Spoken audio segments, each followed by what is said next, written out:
I think they're exceptions, just like a Prince or a Marvin Gaye and somebody that has that kind of vision of where they're headed when they start.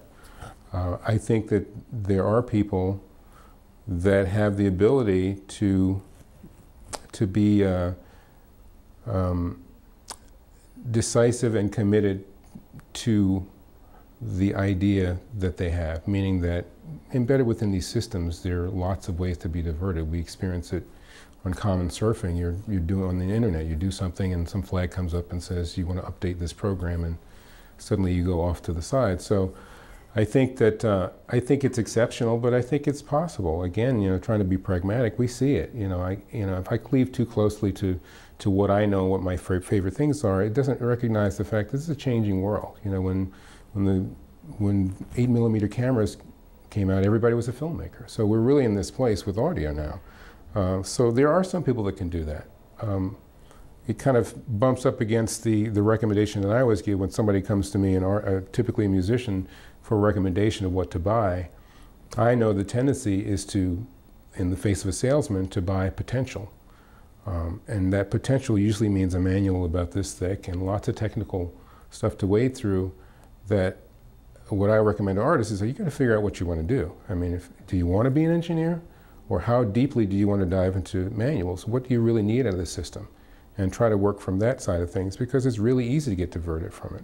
So I think that there are people that consider that. I think there are people that dive in and do it themselves, and by the nature of the way they work, again, because they have some sort of context, they are trying to keep as straight a path as possible and creatively stay on the path they're on. So doing it all themselves is possible. But we got tons of examples where one person doing everything sounds like one person doing everything. So I think that it's, just like the aspect of engineering being an evaluated thing, I think that there are some people that can do it that no matter what the tools they had would be successful, and there's others that try based on the success of exceptions. I think there's always going to be a situation where the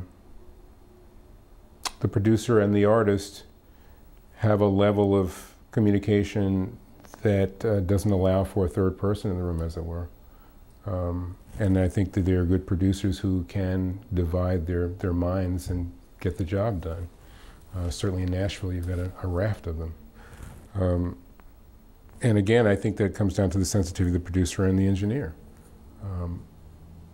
Long-standing relationships between engineers and producers produce a certain kind of radar that becomes embedded in the process, and that's kind of the ideal in establishing a relationship with a producer and engineer, is that there's trust between those two, and that combined trust equals a certain amount of trust for the artist.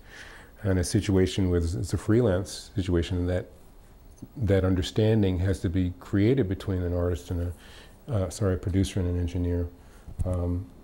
Very often will lead to the engineer being out of the room, because again, the relationship is with the producer and the artist.